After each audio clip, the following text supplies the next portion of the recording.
What if your government looked you in the eye and declared America was under invasion but couldn't produce a single shred of evidence? Imagine hearing those words not from conspiracy theorists on the fringe, but from the highest levels of authority, echoed in the halls of power where national security decisions are made. That's exactly the scenario that erupted on Capitol Hill when a congressman confronted intelligence leaders and accused them point blank of lying to the American people. It wasn't theater, it wasn't a gaffe. It was a moment that cut through years of scripted hearings and forced a rare, uncomfortable truth into the open. And once you hear what happened, you'll understand why that clash left the room stunned into silence. Mr. Castro. Thank you, Chairman. Tulsi, you and I came into the Congress together in 2013. And Cash, you and I was serving on the Intelligence Committee when you worked on the Intelligence Committee. And John, you and I are both from Texas, and we both served together on the Intelligence Committee. The idea that this information, if it was presented to our committee, would not be classified, y'all know is a lie. That's ridiculous.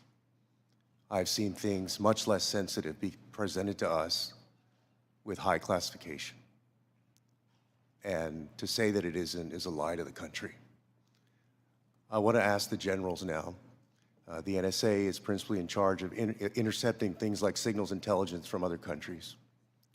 General, I want to ask you, if your organization, your agency, intercepted something like this from Russia or China or some other country, would you consider this classified information? Representative, we would be classifying based off of our sources and methods. So those would be the things that, in terms of how we process, how we would be able to obtain the information and how we'd report it, Sure. we would classify based off of our source and method. So if you knew that the Secretary of Defense and the National Security Advisor of Russia or China and the head of the Foreign Ministry and all of the folks who were associated with that signal chain, if you intercepted that information, General, would you consider it classified? So it would be classified based off of our collection. So the NSA would classify it, would Based off determine it as of classified. the protection of our own source and method, not necessarily based off the content, but how we collected that information. But it would be classified. Well, we certainly wouldn't be collecting on a U.S. person conversation. No, I understand. I'm We're saying collecting but if you did your job and collected it from the Russian Foreign Ministry and the National Security Advisor and the Secretary of Defense and the President's Chief Advisor, there is no way, having sat on this committee for 9 years, that somebody would come in with that information and give us something that says, unclassified, you can walk out of this room with this information and give it to whomever you want. You know, with all respect, you and I worked on the committee at the same time. Tulsi, you and I came in together. I've never had an issue of beef with you. John, you and I are both from Texas. Y'all know that's a lie. It's a lie to the country.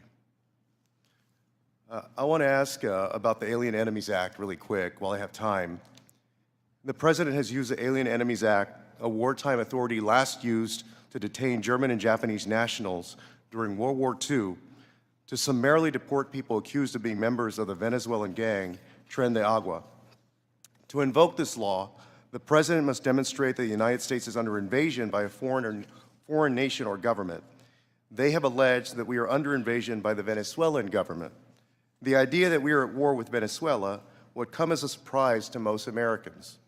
The unclassified version of the annual threat assessment the intelligence community just released makes no mention of any invasion or war that we are fighting with the nation of Venezuela. You would think our nation being at war would merit at least a small reference in this threat assessment. And Director Ratcliffe, does the intelligence community assess that we are currently at war or being invaded by the nation of Venezuela? We have no assessment that says that. Thank you. In invoking the law, the President alleged that Tren de Agua is, quote, undertaking hostile actions against the U.S. at the direction, clandestine or otherwise, of the Maduro regime in Venezuela. Director Gabbard, does the intelligence community assess that the Venezuelan government is directing Tren de Agua's hostile actions against the United States? There are varied assessments that came from different intelligence community elements.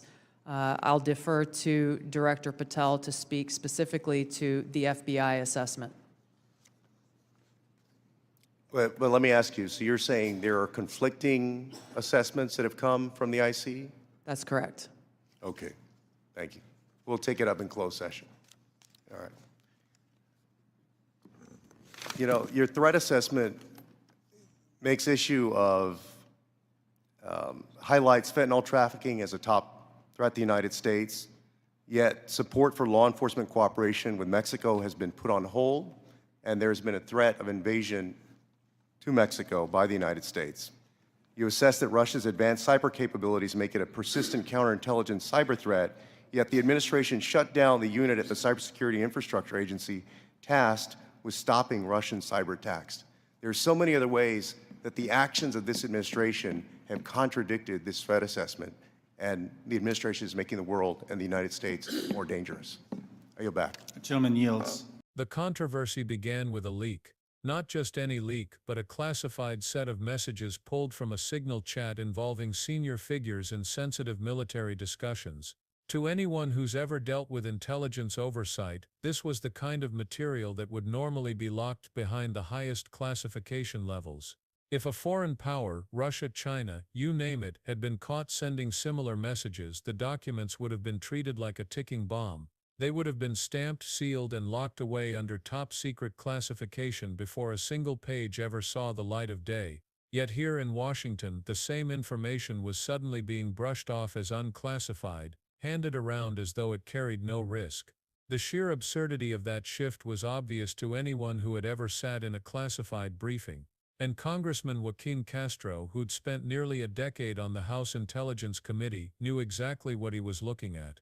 His response wasn't mild frustration, it was outrage. He leaned forward, looked directly at the officials testifying, and cut through their hedging words with a blunt line that echoed across the chamber, "That's ridiculous. You know that's a lie." In politics, accusations of dishonesty are usually dressed up in soft language, phrases like "I disagree" or "that's inaccurate." But not this time. Castro called it what it was, a lie, and he did it while sitting next to people he had known personally for years.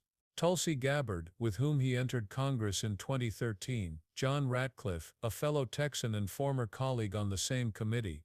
These weren't strangers, they weren't faceless bureaucrats. They were people he had served alongside, which is precisely why his words carried such weight. He wasn't making a partisan jab, he was breaking rank and exposing what everyone in that room already knew. If this leak had involved foreign officials, it would have been locked down instantly. To suggest otherwise insulted not only his intelligence but the intelligence of the American people. The exchange quickly zeroed in on the National Security Agency. Castro asked the general in charge a simple, devastating question: if the NSA had intercepted a communication chain involving foreign defense ministers, national security advisors, or foreign ministers, would that material be classified? The general, perhaps trying to soften the edges, began with a technical explanation. Classification, he said, is based on sources and methods, how the information was collected, how it was processed, how it was obtained. But pressed further, he admitted the obvious: yes, it would be classified. Because of course it would. No intelligence professional in their right mind would label such sensitive discussions unclassified. Yet here they were, insisting the very same kind of material, when involving domestic officials, somehow required no protection at all. The double standard was glaring, and Castro wasn't about to let it slide. His frustration was almost personal. 9 years on the Intelligence Committee had given him a front-row seat to countless briefings, many with far less sensitive information than the leaked messages now at issue. Every single time, that information had been delivered with heavy classification warnings, sometimes even redacted beyond recognition. The idea that something so explosive could now be dismissed as harmless was, in his words, a lie to the country. He wasn't just sparring for sound bites. He was drawing on lived experience and saying aloud what the officials on the other side of the table didn't want to admit: classification rules were being bent not for security reasons, but for political convenience. But the story didn't end with secrecy. It pivoted into something even more disturbing. Castro turned to the Alien Enemies Act, an obscure wartime law almost never invoked in modern times.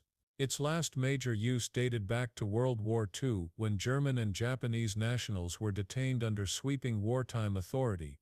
The law gives a president extraordinary powers, but only under one condition: the United States must be at war or under invasion by a foreign government. To use it outside those boundaries is to twist its meaning beyond recognition. Yet here it was being dusted off and wielded again, not against enemy soldiers or spies, but against individuals accused of ties to a Venezuelan gang known as Tren de Aragua, and the justification. The White House claimed America was under invasion by the Venezuelan government. Invasion, a word with precise explosive meaning, suddenly tossed into the political lexicon like a grenade. Castro knew how dangerous that claim was, because while rhetoric can be cheap, laws are not. Invoking the Alien Enemies Act requires legal proof of invasion, not speculation, not suspicion, but evidence. Yet when pressed, intelligence leaders could not produce any. The unclassified annual threat assessment, the gold standard document outlining national security risks, made no mention whatsoever of Venezuela as an invading force. Not a single line, no indication the country was at war with the United States. No sign of hostile military actions directed by Caracas, nothing. Ratcliffe himself admitted under oath, "We have no assessment that says that." Still, the administration had leaned on invasion language to deport individuals, to stretch executive authority, and to paint a domestic security challenge as though it were an international act of war. The gap between reality and rhetoric was staggering. And it's here that the broader consequences come into view. If a president or any administration can redefine the meaning of war or invasion to fit political goals, then every safeguard written into law becomes vulnerable. Laws crafted for moments of genuine national peril risk becoming tools for everyday political maneuvering. Castro's confrontation highlighted exactly that risk. By calling out the misuse of classification and the misuse of wartime authority, he underscored a deeper principle: national security should not be politicized. Because when it is, the truth becomes optional. And once truth becomes optional, public trust in every institution begins to collapse. The danger isn't abstract. Imagine a world where every uncomfortable fact can be downgraded to unclassified the moment it threatens those in power, where every inconvenient enemy can be inflated into an invasion if it justifies sweeping executive actions. That's not oversight. That's not democracy. That's the slow erosion of accountability disguised as law, and that's why Castro's words landed like a hammer. His line, "You know that's a lie," wasn't just directed at the officials in the room. It was directed at a system increasingly willing to bend truth until it breaks. A system where secrecy is used not to protect the people, but to protect reputations. Where wartime laws are invoked not to defend the nation, but to defend a narrative. Even when intelligence leaders tried to soften their answers, the contradictions spilled into the open. Asked directly whether the Venezuelan government was directing hostile actions against the United States through Tren de Aragua, Director Gabbard admitted the assessments were varied. In other words, the intelligence community didn't even agree among itself. Conflicting views, no consensus, certainly no evidence strong enough to declare America under attack by another sovereign nation. Yet still, the machinery of wartime law had been put in motion, deportations justified, legal precedent twisted, and all under the shadow of claims that could not be backed by facts. That is why this hearing stood out. Capitol Hill sees countless confrontations, but most fade quickly into the background noise of partisanship. This was different, because Castro wasn't grandstanding, he wasn't angling for headlines. He was exposing a dangerous double standard that threatens to warp how America defines threats, classifies intelligence, and wields extraordinary powers. He reminded everyone watching that truth is not a partisan commodity, it's a foundation of governance. And when leaders tamper with it, when they twist it for convenience, the consequences ripple far beyond one hearing, one leak, or one administration. It's also why his personal credibility mattered so much. He had walked those halls for years. He had read those briefings, sat in those classified rooms, and understood the stakes. His frustration wasn't born of politics, it was born of experience. And that authenticity gave his words a sharpness that rehearsed talking points never achieve. You could hear it in his tone when he reminded his colleagues, "Y'all know that's a lie." It wasn't just a charge, it was a plea. A plea to remember that accountability cannot exist without honesty, and that honesty means calling out deception even when it's uncomfortable, even when it comes from people you've served alongside. Moments like these are rare. Rare because they cut against the grain of Washington's polished performance. Rare because they expose truths that many would prefer stay hidden. But rare also because they remind us what oversight is supposed to look like. Not polite agreement, not passive nodding, but hard questions, blunt honesty, and refusal to let lies slip by unchallenged. Castro's stand was more than a political moment. It was a warning that when truth is bent to serve power, democracy itself begins to fracture.